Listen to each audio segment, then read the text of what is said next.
In this video, I'm going to show you how to use Ollama in VS Code. Now, there's actually multiple ways to achieve this, and I'm going to show you just some of them over here. By far, the easiest one is to actually open this side panel at the very top and go inside your chat box. And then down here, you want to click on where it says Auto to pick the model, and you want to click on Manage Models. Now, by default, you probably won't see Ollama over here, so click on Manage Models, and then on here, you can select the provider, and Ollama is over here.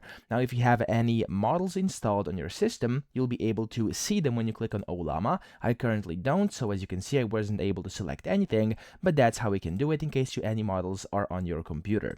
Now, of course, that's the first way. The second one is, if that doesn't work, you can go to the Extensions tab over here and just type in VSCode Ollama. There we go. And then it's going to find this extension, click on it, and then click on install. And then when this installs, it's going to basically install the VS Code Ollama extension. And then what you have to do here is Ctrl+Shift+P.